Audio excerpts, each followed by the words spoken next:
그런즉 거짓을 버리고 각각 그 이웃과 더불어 참된 것을 말하라. 이는 우리가 서로 지체가 됨이라. 분을 내어도 죄를 짓지 말며 해가 지도록 분을 품지 말고 마귀에게 틈을 주지 말라. 아멘. 우리 마지막 구절 다 같이 읽어볼까요?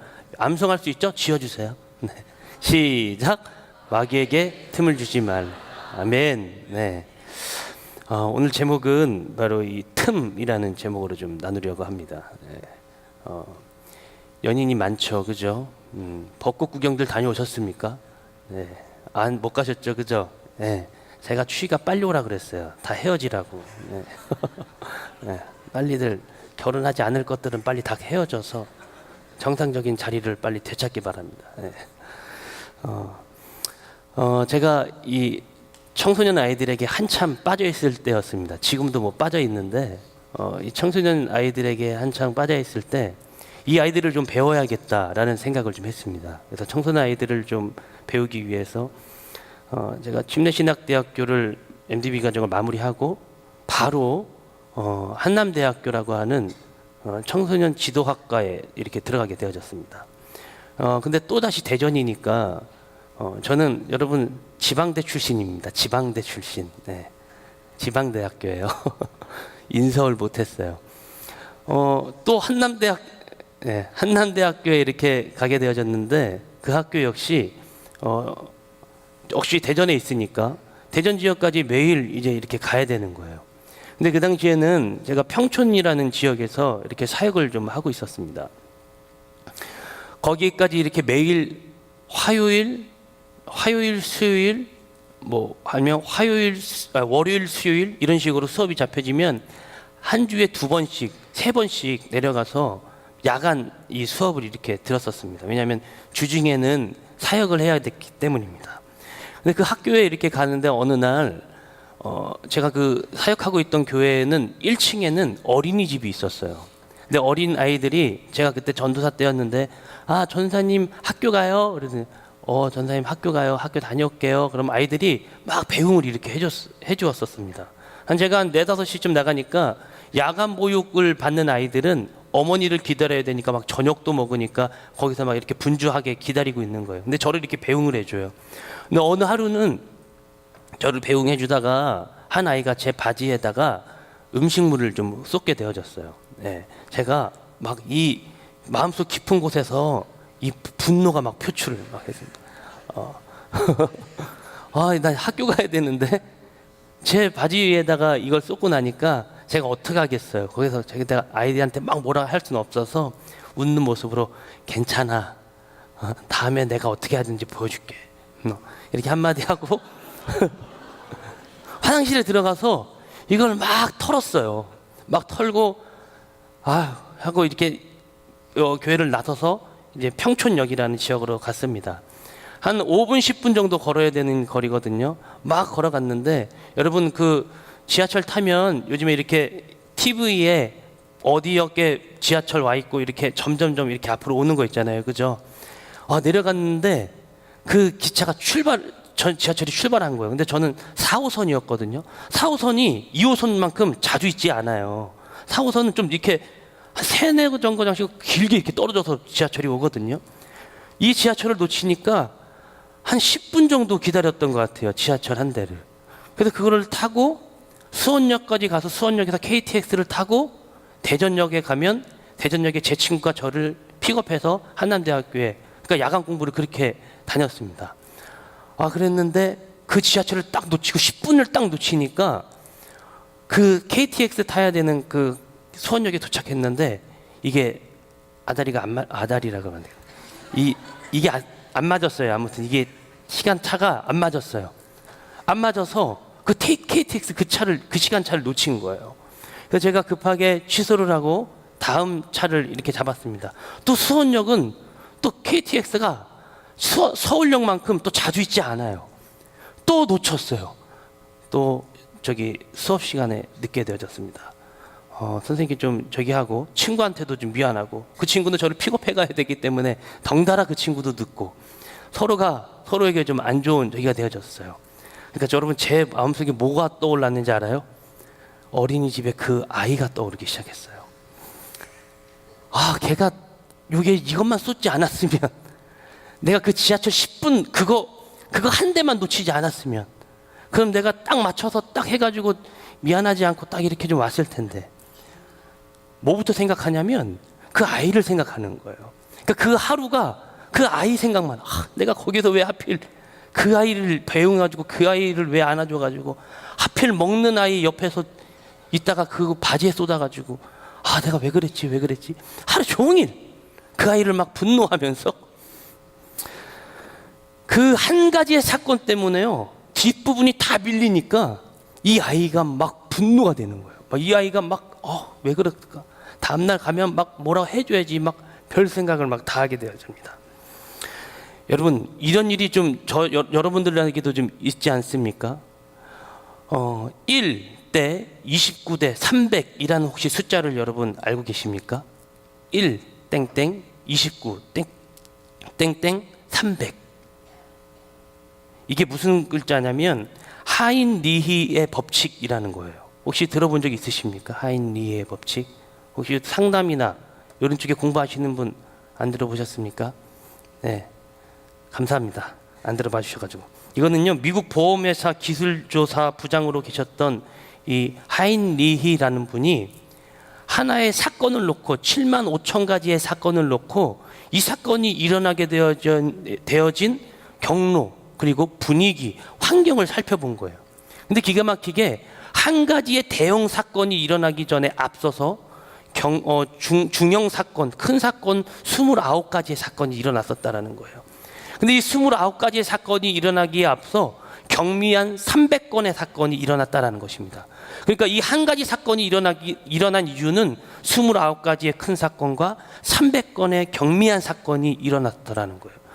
이 사건을 방지하기 위해서는 이 300건의 경미한 사건을 이들이 미리 알고 예방했다면 이 첫 번째 큰 사건이 일어나지 않았다라는 그런 법칙을 이분이 1931년 자기가 쓴 저서 산업재해 예방이라는 책에 이 하인리히라는 법칙을 통해서 그가 이야기를 하게 되어집니다.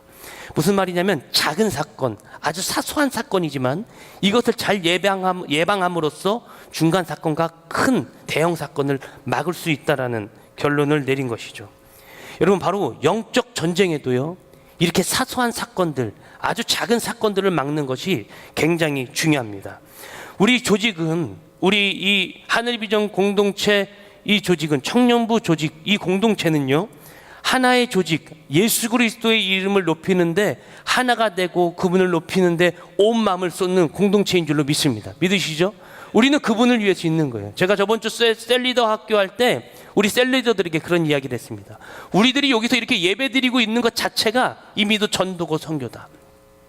왜냐하면 여러분들이 여기서 이렇게 예배를 드리고 있고 여기서 이 자리를 지키는 것 자체가 여러분들이 다른 사람을 초청할 수 있는 하나의 공동체의 모임이 된다라는 거예요. 그러니까 이 자리를 누군가가 계속 지켜주고 있기 때문에 다른 누군가가 와서 이 자리에서 하나님을 예배할 수 있다라는 것이죠. 그래서 여러분들 굉장히 지금 잘 하고 계시는 것입니다. 난 전도를 안 했는데, 목사님 난 전도 예수도 전하지 않았는데요. 그런데 이 자리에 계신 것만 하더라도 여러분 굉장히 잘 하고 계시는 거예요. 이렇게 하나가 되어지는 이 조직을 무너뜨리는 아주 경미한 사건이 있죠. 아주 작은 사건이 있습니다. 오늘 그 틈새를 공격하는 이 사단의 공격에 대해서 조금 우리가 살펴보려고 합니다. 그러니까 아까 그런 거예요.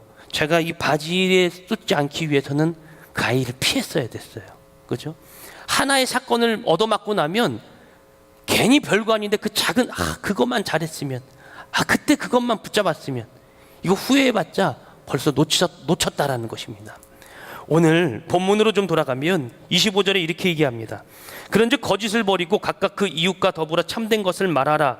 이는 우리가 서로 뭐가 됨이라? 지체가 된다라는 거예요. 거짓을 버리고 각각 그 이웃과 더불어서 참된 것을 말하는 거예요. 그러니까 거짓을 버리고 참된 것을 말하라는 것이죠. 여기서 이 거짓이 무엇일까요? 요한복음 8장 44절로 한번 가볼까요? 거기에는 이 거짓을 이렇게 표현했습니다. 아주 적나라하게 표현했는데요. 8장 44절 말씀입니다.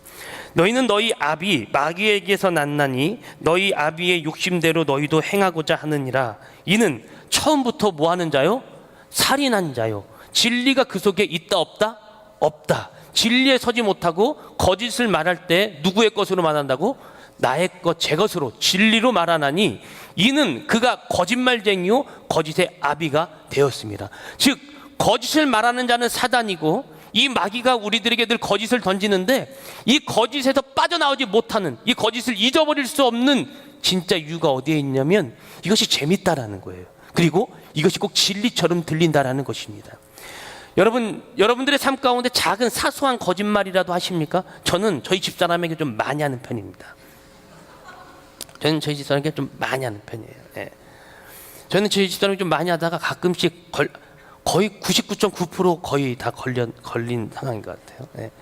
근데 사소한 문제이지만 왠지 걸리기 싫은 남자의 자존심을 가끔씩 이렇게 건드려서 걸릴 때가 좀 몇 번 있긴 하지만, 아주 사소한 거짓말이라도 오늘 이 사단이 이야기합니다. 그것은 거짓말쟁인 그 사단이 시키는 것이다. 거짓말하는 것, 저 또한 목사지만 늘 그에게 당하고 있다라는 거예요. 되게 불편한 부분 아닙니까? 하나님께서 우리들에게 진리만을 말하고 온전한 그리스도인으로 바로 서서 하나님의 영광을 드러내라고 우리 모두를 이 자리 가운데 불러 모으셨는데, 우리는 때론 그에게 우리의 틈을 내준다라는 것입니다. 그래서 우리는 거짓말을 하게 되어지는 것이죠. 그러면 또다시 단대말로 참이란 도대체 무엇인가? 참은 에베소서 오늘 본문 말씀인데요, 본문 위의 구절입니다. 21절 이하부터 보겠습니다. 진리가 예수 안에 있는 것 같이 너희가 참으로 그에게서 듣고 또한 그 안에서 가르침을 받았을진데. 진리가 누구 안에 있다고요? 어디 안에 있다고요? 예수 그리스도 안에 있다고요. 진리는 예수 그리스도 안에 있는 거예요. 거짓은 누구 안에? 마귀 안에. 진리는 예수 안에 있습니다. 예수 안에서 받았을진데 22절, 너희는 유혹의 욕심을 따라 썩어져가는 구습을 따르는 옛사람을 어떻게 하라고요? 벗어버리고, 이것을 벗어버리고 오직 너희의 심령이 새롭게 되어 하나님을 따라 의와 진리의 거룩함으로 지으심을 받은, 다 같이 읽겠습니다. 시작. 새 사람을 입으라라는 것입니다. 우리는 그동안 거짓 아비 마귀에게 속한 자였고 그에게 당했던 자였습니다. 오늘 성경이 이야기합니다. 너희는 그 옛 구습을 따라 살던 것을 벗어버리고 진리 안에 계신 예수 그리스도의 마음을 받아서 옛 구습을 벗어버리고 새 사람을 입으라는 거예요. 이것이 바로 그리스도인이 살아가야 할 본분임을 성경이 이야기해주고 있습니다. 즉 이 말은 저와 여러분들이 참된 것을 말할 수 있는 존재가 되어져야 된다는 것입니다. 이미 우리는 그런 존재가 되어졌습니다. 여러분 안에 성령이 계심을 믿으십니까? 믿으세요? 예, 성령이 있는 자, 그 자가 바로 오늘 그리스도인이고 구원받은 자죠. 그럼 그런 자들은 참된 것을 말할 수 있는 이미도 준비가 되어져 있다 그 말입니다. 근데 우리는 늘 거짓에 목마르고 거짓말을 하게 되어지는 상황 가운데 펼쳐지게 되어지죠. 늘 우리들의 삶이 그쪽으로 몰아져 간다 그 말입니다. 그러면 우리는 왜 그렇게 이 사단들에게 틈을 내주게 되어질까요? 왜 그들에게 그 틈새 공략을 늘 받게 되어질까요? 제가 그 UFC인가요? 이 육각형 틀 안에, 그게 UFC인가요? 그죠? 그 경기를 이렇게 가끔씩 보다 보면 로우킥을 가끔씩 주는 선수들을 봐요. 그러니까 로우킥이 뭔지 아시죠? 그죠? 하이킥은 높은 거고 로우킥은 낮은 킥이에요. 그죠? 딱 찼을 때 이거를 그냥 탁탁 맞아주다가 어느 순간 탁 맞고 넘어가는 순간을 봅니다. 그러니까 로우킥은 한두 대 정도는 이렇게 그냥 탁탁 주다가 어느 순간 탁 맞고 넘어가요. 뭐냐면 어느 순간 그 부분이, 여기 정강이 이쪽 부분에 잘못 맞으면 그냥 연타가 한 방에 나중에는 그 작은 연타였지만 나중에 여기에 쌓였던 그 충격이 이 다리에 쏠리면서 넘어져가는 장면을 보게 되어지는 것입니다. 여러분, 우리에게는 이 작은 틈이 있는데 이 틈을 조금씩 내주잖아요. 권투에서는 잽을 조금씩 내주잖아요. 그럼 나중에 한 방이 들어오는 거예요. 사단이 바로 그렇게 공격을 합니다. 사단은 우리들을 그렇게 힘들게 하고 어렵게 한대. 맨 처음에는 이것이 그렇게 세게 다가오지 않아요. 이것이 그렇게 강력하게 다가오지 않는다. 이까지 거 나 이 정도는 이길 수 있지. 나 이 정도 기도하는 사람인데, 나 이 정도 예배하는 사람인데 이 정도는 이길 수 있지라고 생각하지만, 그 이 정도는 이길 수 있지라는 이 작은 것이 쌓이고 쌓이고 쌓이다 보면 나중에 큰 거 한 방이 왔을 때 나는 정신 차리지 못하고 그대로 나가 떨어지는 그러한 영적인 미약함을 우리들이 보게 되어집니다. 그러면 이것을 막기 위해서 우리들이 어떻게 해야 될까요? 오늘 본문 말씀에 보면 26절 27절에 이렇게 합니다. 분을 내어도 죄를 짓지 말며 해가 지도록 분을 품지 말라. 분을 내도 된다 안 된다? 분을 내도 돼요 안 돼요? 된다. 안 된다. 왜 안 되죠? 오늘 성경 뭐라 그랬어요? 분을 내어도 분 내면 안 돼요? 이것도 하나님이 주신 감정이에요, 여러분. 이거 쌓아놓으면 여러분 병됩니다. 한국 사람에게 있는 병 있죠? 무슨 병? 화병. 예, 화병이 우라통 막 전 세계 우리나라에만 있는 병 아닙니까? 이거 쌓아두면 여러분 병되는 거예요. 분을 표출해내야 돼요. 건강하게 표출하십시오. 근데 오늘 뭐라 그러냐면 분을 내어도 뭐를 짓지 말라고요?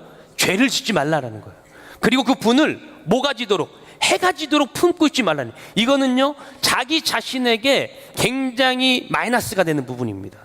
여러분 분이 나고 힘들고 어렵습니까? 그러면요 아무데나 그냥 가서 소리를 지르세요.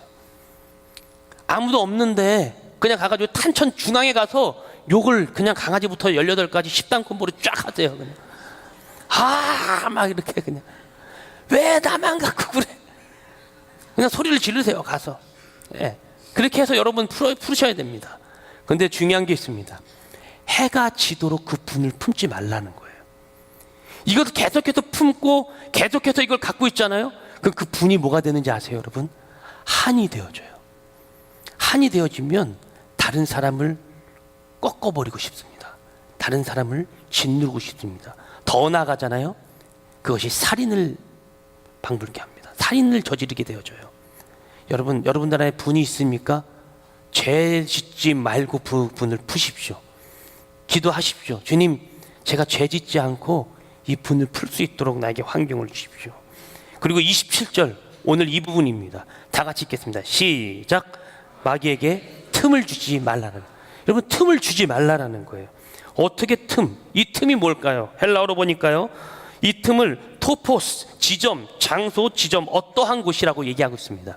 그러니까 사단 마귀가 여러분들의 삶 가운데 틈 타고 들어오는데 그 한 지점 가운데 딱 멈춰서서 거기서 여러분들이 분하게 하고 여러분들이 화를 다 막 쏟아내게 하고 때로는 감정을 쏟아내게 하고 감정 컨트롤이 안 돼서 이것을 막 쏟아내게 한다라는 거예요. 그럼 그 부분에 대한 실수, 그 부분에 대한 마이너스는 누구에게 와요? 나에게밖에 안 오는 거예요. 사단은 보이지 않아요. 마귀는 보이지 않습니다. 근데 다른 사람들은 누구를 보고 실망하냐면 마귀를 보고 실망하는 게 아니고 저와 여러분, 그 화를 낸 당사자인 나를 보고 실망한다라는 거예요. 여러분 화를 참으십시오. 청년의 때 이 화 참는 게 얼마나 더 힘듭니까? 여러분들은 말보다는 주먹이 앞서는 분들, 그렇죠? 이거 안 되면 바로 움직이시는 분들이잖아요.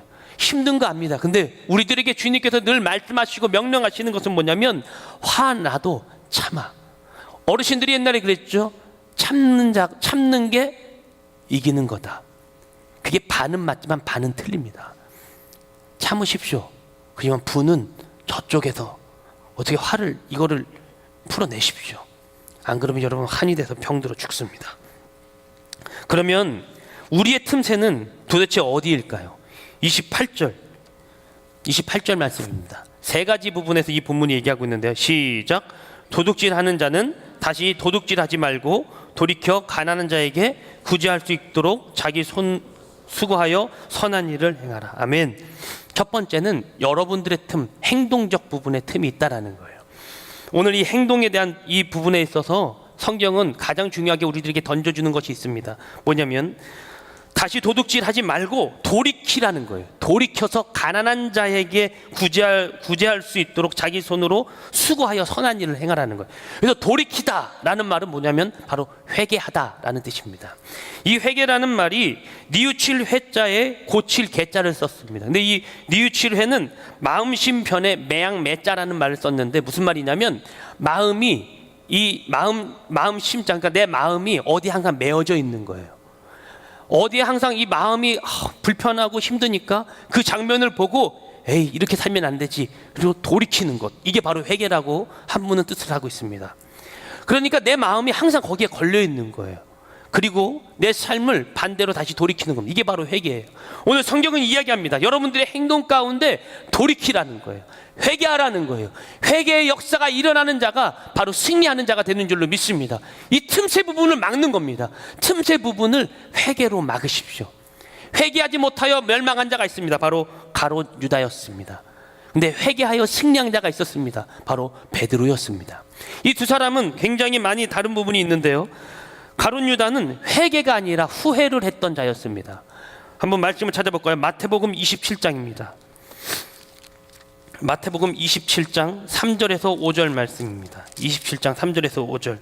그때 예수를 판 유다가 그의 정죄됨을 보고 스스로 뉘우쳐 그 은 30을 대제사장들과 장로들에게 도로 갖다 주며 이르되 내가 무죄한 피를 팔고 죄를 범하였도다 하니, 저 보세요. 가룟 유다도 내가 죄를 진 건 알아요. 그죠? 죄를 범하였도다 하니 그들이 이르되 그것이 우리에게 무슨 상관이냐, 네가 당하라 하거늘. 결국 동조했던 자들이 가룟 유다를 버리게 되어지는 장면을 보게 됩니다. 그리고 유다가 은을 성소에 던져놓고 물러가서 스스로 목을 메어 죽은지라. 가룟 유다는 여기서 죄를 깨달았으면 어디로 갔어야 됐냐면, 내가 이렇게 사는 것이 아니었는데 다시 예수 그리스도께로 돌아가는 거예요. 하나님께로 다시 돌아가면 됐던 거예요.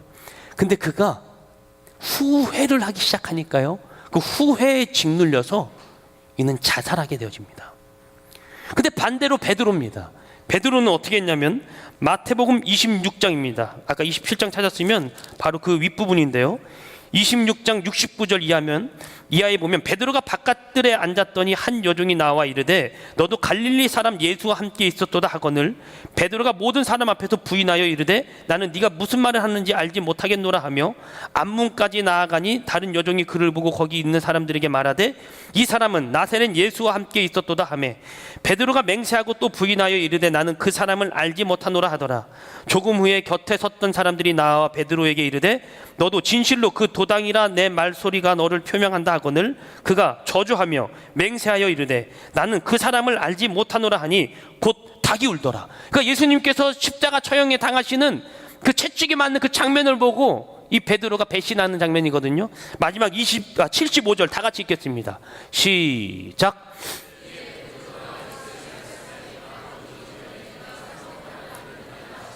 생각나서 밖에 나가서 심히 통곡했다라는 거예요.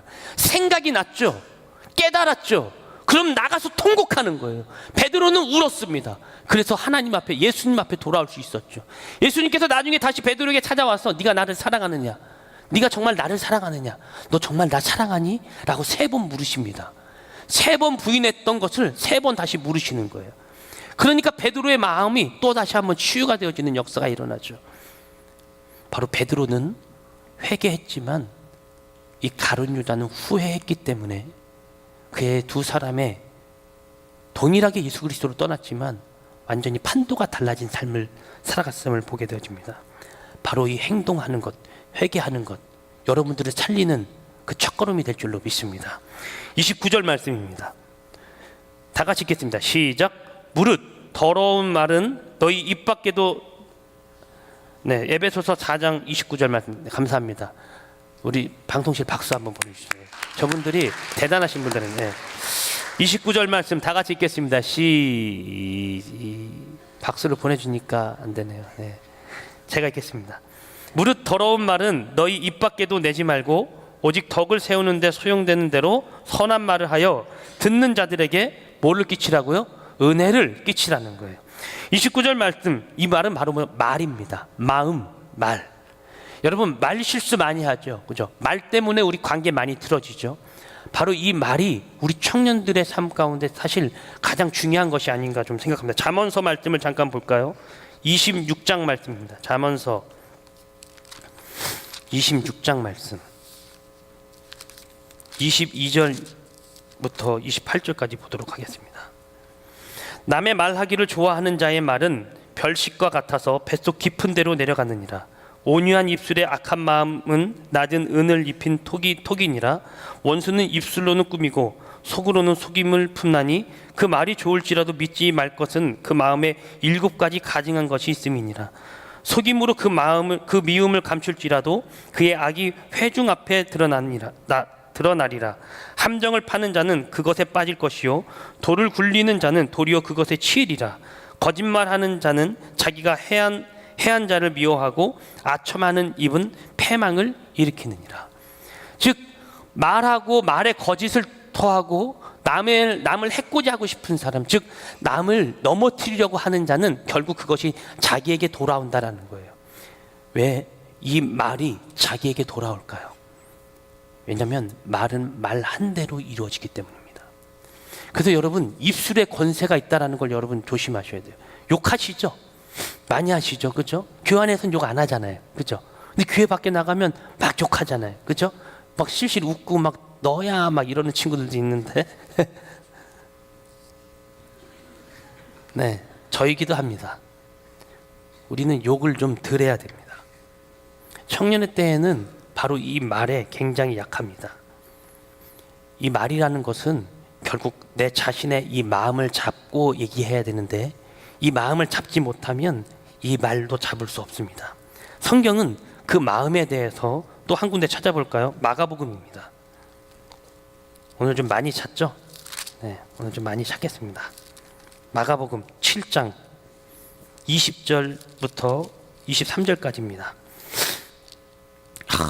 다 읽겠습니다. 다 같이 읽겠습니다. 시작. 또 이르시되 속에서 곧 사람의 마음에서 나오는 것은 악한 생각 곧 음란과 도둑질과 살인과 간음과 탕욕과 악독과 속임과 음탕과 질투와 비방과 교만과 우매함이니 이 모든 악한 것이 다 속에서 나와서 사람을 더럽게 한다라는 거예요. 여기서 있었죠. 여러분, 들어온 것이 다 나왔습니다. 근데 여기서 또 한 가지 짚고 넘어갔던 게 22절에 뭐라 그러냐면 바로 비방이라는 거예요. 남의 말 하기 좋아하고 남을 넘어뜨리기 좋아하는 거죠. 야, 쟤 있잖아. 쟤 코, 여자들은 그러죠. 야, 쟤 코 세웠네. 남자들은 모르잖아요. 그냥 예쁘네. 그죠? 여자들은 쟤는 세웠네. 우리는 어떻게 저렇게 쟤는 깎았네. 그죠? 남자들과의 말과 여자들의 말이 다르잖아요. 그죠? 비방하는 말 안 좋습니다, 여러분. 이쁘면 이쁘다고 인정을 해주세요. 네. 남자들 식스팩 멋있네. 그죠? 어떤 사람 빨래판 해도 되겠네. 아니, 멋있는 건 멋있다고 인정을 해주는 거예요. 남을 비방하지 마십시오. 이 비방의 말이 결국 다시 자기에게 부메랑이 되어져서 돌아옵니다. 마음을 잡기 힘들다면 차라리 말을 하지 마십시오. 그 말 한마디에 다른 주변의 사람들이 상처를 받고 있습니다. 혹시 다른 사람의 말하기 좋아하는 사람이 있습니까? 오늘 이 본문을 보시고 정신 똑바로 차리시기 바랍니다. 여러분, 마음에 있는 것을 여러분 말을 조심하는 거예요. 마음에 있는 부분을요 계속해서 여러분 마음을 다스리세요. 왜 남을 공격합니까? 그 사람이 그렇게 했습니까? 그러면 여러분 그 사람의 것을 그렇게 보았잖아요. 저 사람의 불편한 부분을 봤으면 여러분들은 그 불편한 모습을 보고 되려 기도해 주는 자가 되어지는 거예요. 하나님, 저 친구가 저 부분이 불편하네요. 저 부분이 약하네요. 그럼 그 친구를 위해서, 그 부분을 위해서 기도해 주십시오. 그 부분을 눈에 보고 알고 있잖아요. 아는 사람이 기도해 주는 거예요. 저 사람은 야, 쟤는 원래 저래가 아니에요. 하나님께서 그것을 보게 하신 자가, 그 자가 바로 기도하는 자가 되어야 하는 줄로 믿습니다. 그래서 그것을 고쳐가는 거죠. 그게 바로 공동체고 그게 바로 사랑의 공동체 아닙니까? 남을 비방하고 남을 해코지하고 남을 욕하는 것은 우리 청년 공동체에 어울리지 않는 말입니다. 제가 지난번 교회 사역할 때 우리 청년 아이가 신천지에 빠졌습니다. 그러니까 제가 가기 전에 2주 전에 그 아이가 신천지에 빠졌다 그랬는데, 혹시 여기서 신천지에 오신 분 있으시면 자리에서 한번 일어서 봐 주시겠습니까? 아무도 안 계시네요. 네. 신천지에 빠졌는데 이 아이를 설득해서 데리고 나왔어요. 이 아이가 잘못 알았대요. 이 친구가 얘기하는 게 무엇이냐면 맨 처음에 신천지인지 몰랐다는 거예요. 성경 공부가 좋아서 갔고 나중에 신천지인 걸 알고 자기도 나오려고 준비를 했다고 저한테 이야기를 했습니다. 그래, 너 거기서 뭐 깨끗하지? 거기서 어떤 전략을 갖고 우리 교회에 들어온 거 아니지? 다 모든 부분을 다 확인을 했어요. 근데 교회 안에 자기 친구들하고 몇몇 사람들이 이런 이야기를 하는 거예요. 제 신천지 갔다 왔대. 그러니까 이 아이가 다시 한번 얘기했어. 나 근데 이제 모르고 간 거야. 괜찮아. 얼마 지나서 또 다시 야, 이제 신천지에서 나왔대. 이 말 한마디 툭 던지니까 이 아이가 너무 힘들어하는 거예요. 전사님 저 어떡하죠? 나 너무 힘들어서 이 교회 옮겨야 될 것 같아요. 전사님 도와줄게. 괜찮아. 한번 해보자. 이 아이에게 말씀 공부를 다시 공부를 시키면서 다시 잡아가는데 이 아이에게 끊임없이 뒷부분에 들리는 이야기는 얘 신천지에서 나왔었대. 나중엔 어른들도 알게 되어졌습니다. 이 아이를 경계하기 시작하는, 어느 정도 경계는 필요하겠죠. 그러나 그 아이가 거기에 더 이상 서 있을 수가 없는 거예요. 그 아이는 결국 좀 큰 교회로 옮기게 되어졌습니다. 교회는 사실 말이 많은 곳입니다. 어르신들 다 알고 계시죠? 우리 청년들도 알죠? 그죠?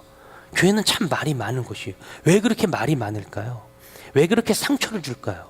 왜 우리끼리 그렇게 못 잡아먹어서 안달일까요? 사실 관심이 많다라는 거예요. 거꾸로 얘기하면 관심이 많다라는 거예요. 나 너한테 관심 많아. 나 너의 이런 부분 다 알고 있어. 근데 악한 사단 마귀가 그걸 어떻게 바꿔놓는지 아십니까? 그 관심을 변질시켜서 그에게 도리어 상처가 되게 하는 말로 변질시켜 버리는 거예요. 저 사람이 나한테 왜 이 얘기를 하지? 다른 사람 건너서 다른 사람이 나 욕하는 걸 왜 내가 듣게 되지? 교회 안에 그런 거 굉장히 많지 않습니까? 혹시 그 부분 때문에 여기에서 좀 힘들어 하시는 분이 계시다면 여러분 참으십시오. 그리고 혹시 그렇게 비방하는 자가 있다면 이제 그 말을 이제 더 이상 멈추십시오. 하나님이 기뻐하지 않으십니다. 말하는 것, 마음을 지키는 것, 이것은 교회뿐만이 아니라 저와 여러분들이 다른 곳에 나가서 사회생활할 때도 굉장히 필요한 부분입니다. 오늘 성경은 이야기합니다. 여러분들이 그 말을 조심하라고 말입니다. 결국 이 비방하지 말라는 것을 이야기하면서 야고보서 4장 11절 12절에는 입법자와 판결 내리는 자는 하나님께 있다고 우리들에게 이야기하고 있습니다. 여러분 그 입술을 조심하십시오. 마지막 30절입니다. 다 같이 읽겠습니다. 시작. 하나님의 성령을 근심하게 하지 말라. 여기까지 읽겠습니다. 하나님의 성령을 뭐하게 하지 말라고요? 근심하게 하지 말라는 겁니다. 도대체 하나님의 성령을 근심하지 않는 것, 도대체 근심시키는 것이 무엇일까요? 이사야서 63장 10절에서 14절에 보면 이렇게 이야기하고 있습니다. 하나님께서 하셨던 일들, 하나님께서 하셨던 역사들에 대해서 야 하나님 이제 안 보이네. 하나님이 우리들에게 뭘 해줬을까? 우리들이 이렇게 힘들고 어렵게 살아가고 있는데 하나님이 없는 것처럼 말하면서 하나님이 없다고 많은 사람들에게 선포하는 거예요. 이게 하나님을 근심시키는 것입니다. 이게 성령을 근심시키는 일이에요. 집에 가서 한번 보십시오. 이사야서 63장 10절에서 14절 말씀입니다. 왜 그렇게 될까요? 하나님이 내 눈앞에 보이지 않는다라는 그 중심이 있다라는 것입니다. 즉 하나님을 무시하기 시작하는 것이죠. 나의 영적 생활이 바로 여기서부터 무너지는 삶을 살아가게 되는 것입니다. 여러분 주변을 돌아보십시오. 정말 믿음이 튼튼한 자가 어떻게 말을 하고 다니는지. 나는 실패하고 넘어져고 쓰러져도 하나님이 건재하시기에 나는 넘어지지 않고 붙들고 나아갈 수 있어. 여러분 이런 말을 하는 사람들은 거의 다 건강한 그리스도인이에요. 건강한 믿음의 사람이라고요. 근데 건강하지 않은 믿음의 사람은 늘 하나님 앞에 불만 불평하기 일쑤입니다. 그래서 하나님의 영을 근심시키는 것이죠. 오늘 말씀 이 부분 읽으면서 좀 마무리하도록 하겠습니다. 띄워주십시오. 31절 32절 말씀입니다. 에베소서 4장 31절 32절 말씀 시작. 비방하는 것을 모든 악의와 함께 버리고 서로 친절하게 하며 불쌍히 여기며 서로 용서하기를 하나님이 그리스도 안에서 너희를 용서함 같이 하라라는 것입니다. 모든 악을 버리는 것, 그리고 서로 용서하는 것. 32절에는 이 용서하라라는 말이 2번 반복이 되어지거든요. 바로 이 용서가 우리들의 영적 전쟁의 틈을 막는 가장 큰 힘이 되어질 것입니다. 왜냐하면 예수님도 저와 여러분들을 용서하셨기 때문이에요. 하나님도 용서하셨습니다. 여러분 요한복음 8장에 보면 가늠한 여인이 나오죠. 서기관과 바리새인들이 이 가늠한 여인을 예수님과 많은 군중들 앞에 데리고 옵니다. 그리고 이야기합니다. 예수님, 율법에는 이 가늠한 자는 돌로 쳐서 죽이라 명했는데 이 여자가 어떻게 해야 될까요? 예수님 거기서 말씀하십니다. 서기관과 바리새인들과 비교되는 부분이 바로 이 부분인데요. 서기관과 바리새인은 그 여자를 죽음이라는 곳에 내몰았습니다. 근데 예수님은 그 여자를 안아주시는 거예요. 그리고 사랑으로 그 여자를 회복시키십니다. 서기관과 바리새인들은요, 그 여자를 정죄했습니다. 정죄란 그 사람의 죄를 끄집어내서 그 사람을 죽이는 거거든요. 근데 예수님은 반면에 그 여자를 권면했습니다. 권면이란 사랑 안에서 그 사람의 죄만 꺼내는 거예요. 다시 한번 들어보십시오. 서기관과 바리새인은 그 여자를 정죄하고 죄를 들춰냈어요. 예수님은 그 여자를 권면하고 그 여자 안에 있는 죄만 건져냈습니다. 이게 예수님의 방법이셨습니다. 마지막으로 하나, 서기관과 바리새인은 이 여자를 많은 군중 앞에 몰아넣었지만 예수님은 땅에 글씨를 쓰시면서 아무런 죄 없는 자만 이 여자에게 돌을 던져라. 그리고 그 사람들을 다 몰아냈습니다. 그리고 예수님은 그 여자와 독대했습니다. 그리고 주님이 이렇게 말씀하셨습니다. 여자야, 나도 너를 정죄하지 않겠다. 그러나 다시는 가서 이와 같은 죄를 범하지 말라. 예수님은 이렇게 권면하시는 분이에요. 정죄와 권면 같은 것 같지만 죄를 들춰낼 것인지 죄만을 건져낼 것인지 여러분들의 입술과 마음을 사용하시기 바랍니다. 그 자가 영적인 틈새를 가로막는 자예요. 하나님의 이 사랑의 법칙, 예수 그리스도의 이 사랑의 법칙을 통해서 여러분들의 영적 전쟁에 이 틈새를 막아 늘 승리하는 저와 여러분 되기를 주님의 이름으로 축복합니다.